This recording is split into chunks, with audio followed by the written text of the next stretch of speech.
Bank of Mom and Dad the new mortgage lender? Today we're going to talk about why more parents are helping their kids buy homes. Have you noticed that buying a first home feels harder than ever? A few months ago, we helped a recent college graduate purchase a home in Alamo Heights. And the story behind that transaction perfectly illustrates one of the biggest trends happening in real estate today. The property was 128 East Elmview in Alamo Heights. Now, if you've searched for a home in Alamo Heights under $500,000, you already know how difficult that can be. There simply aren't many options. This house had actually been sitting on the market 303 days. It had gone through multiple price reductions. We showed it to 5 different buyers, and every single one passed on it. Most people looked at it and saw problems. Some felt like it wasn't truly a 3-bedroom. Others couldn't get past the updates it needed. But when we showed it to a young professional who had just graduated from college, along with her parents, they saw something different. They saw an opportunity. They brought in contractors, we discussed renovation ideas, and we helped them understand what improvements would cost. Then we negotiated aggressively. We secured a significant price reduction. We negotiated a brand new sewer line. Yay. We negotiated money in lieu of repairs. And shortly after closing, the renovations began. Today, that buyer owns a home in Alamo Heights, a neighborhood that really is hard for first-time buyers. And here's the interesting part. The story really isn't about the house.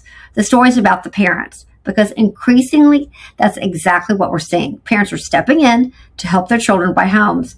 And before anyone says, well, that only happens with wealthy families, the reality is much broader than that. Across America, families are getting creative because housing affordability has become so challenging.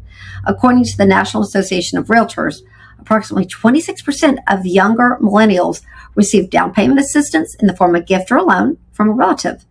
Other studies show that nearly 60% of parents have either already helped or plan to help their children purchase a home. We're also seeing the average age of first-time home buying climb higher than ever before, with many buyers now purchasing their first home closer to age 40. Home ownership has simply become more difficult, and families are finding creative solutions. We're seeing this every week. Parents helping with down payments, parents co-signing loans, parents becoming co-borrowers, parents purchasing investment properties for children to live in, parents helping with renovation costs, parents helping bridge the gap between the rising home prices and rising interest rates. So let's talk about the most common ways parents help their children buy homes. The first we've seen is a down payment gift. This is usually the cleanest and simplest option. Mom and dad provide funds for some or all of the down payment. Most loan programs allow gifts from family members, but lenders require documentation showing where the funds came from and verifying that the money is truly a gift. The advantage is that parents are not tied to the mortgage. The child owns the home, and everyone has clearly defined roles. The downside is that the parents need to have the available cash. The second option is co-signing. This is what most people think about first. A co-signer is legally responsible for the mortgage if the primary borrower stops payments. If the lender evaluates the parent's income, assets, debts, credit profile alongside the child's, this can dramatically improve a buyer's ability to qualify. However, there are risks if payments are missed, if the parent's credit is affected as well. The mortgage may also impact the parent's ability to qualify for future loans because it appears as a debt obligation. The third option is co-borrowing or co-ownership. In this situation, both the parent and child are on the loan and often on the title. The lender can use multiple income sources, which is what allows a family to qualify for a larger loan amount. The advantage is increased buying power. The disadvantage is that everyone must agree on future decision. Who pays for repairs? Who pays property taxes? What happens if someone wants to sell? What happens if someone gets married or moves away? Those conversations should happen before closing, not after. The fourth option is purchasing the property as an investment. Parents purchase the home and the child lives there. This can be a fantastic strategy for some families, but it requires careful planning with tax professionals, financial advisors, and lenders. One of the biggest misconceptions we hear is that adding a parent to the loan somehow makes the process easier. In reality, it often means more paperwork.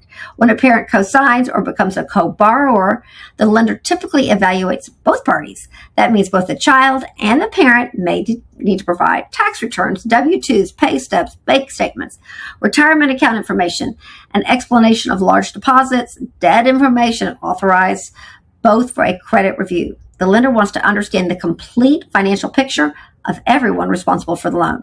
One thing many families don't realize is that the lender is not just looking at income.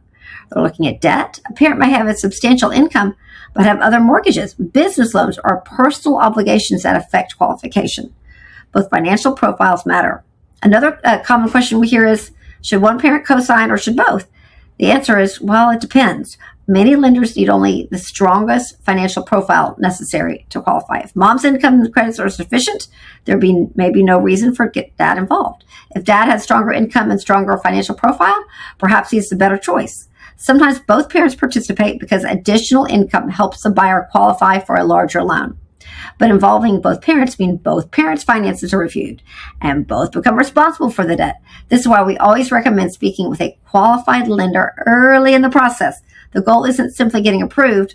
The goal is getting approved in the smartest and most strategic way possible. Another thing buyers and parents need to understand is timing. How long does it actually take to get a mortgage?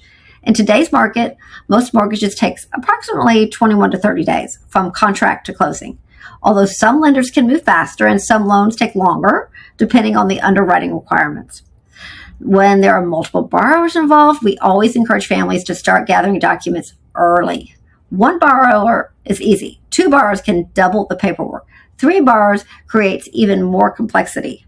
The more organized everyone is, the smoother the process tends to be. Let's also talk about mortgage rates because they play a huge role in today's market. Even a 1% difference in interest rate can have a significant impact on the buyer's monthly payments and overall purchasing power. High interest rates are one of the primary reasons we're seeing more family involvement in home purchases today. Parents aren't necessarily helping because their children are irresponsible. They're helping because home prices, insurance costs, property taxes, and mortgage payments have increased dramatically over the past several years. Family assistance often becomes the bridge that allows a buyer to move from renting to owning. And speaking of costs, let's talk about property taxes. In Texas, property taxes are a significant part of the monthly payment. Many first-time buyers focus only on principal interest, but taxes and homeowners insurance are often escrowed and collected as part of the monthly mortgage payment. Understanding the true monthly cost of ownership is critical. We always encourage buyers and parents to look at the entire picture and not just the mortgage payment. Now let's return to 128 East Elmview, because one of the reasons this transaction worked so well is that we understood the renovation cost before closing. In Alamo Heights, renovation costs can vary dramatically. Cosmetic improvements such as paint, landscaping, flooring, lighting, and hardware may cost a few $1,000s. A bathroom remodel might cost $15,000 to $30,000. A kitchen remodel can easily reach $40,000 to $100,000 or more, depending on finishes. Sewer line replacements, foundation repairs, additions, major renovations can push costs well beyond $100,000. And when parents are helping, understanding these numbers up front becomes even more important. Nobody wants a surprise after closing. That's why we always encourage buyers to bring contractors into the process during the option period whenever possible. Real numbers create confidence. Real numbers help buyers make informed decisions, and real numbers help families determine whether a property is an opportunity or a money pit. In the case of 128 East Elmview, we were able to evaluate the improvements, obtain pricing, negotiate repairs, negotiate a new sewer line, negotiate money in lieu of repairs, and help the family understand exactly what they were purchasing. That knowledge gave them confidence to move forward, and that's really the lesson from this story. 5 buyers looked at the same house and walked away. 1 buyer looked at the same house and saw potential. They saw an opportunity to get into Alamo Heights at a price point that is becoming increasingly difficult to find. They understood the renovation cost. They had family support. They had a strategy. And today, a young professional owns a home in one of San Antonio's most desirable neighborhoods. Sorry about that. One thing we're seeing more and more of is parents helping their children to stay close to home. Many parents who raise their families in Alamo Heights would love to see their children establish roots nearby. Helping with a first home can make that possible. The key is understanding the options, understanding the risks, understanding the cost, and creating a plan that works for the entire family. Sometimes the perfect first home isn't perfect.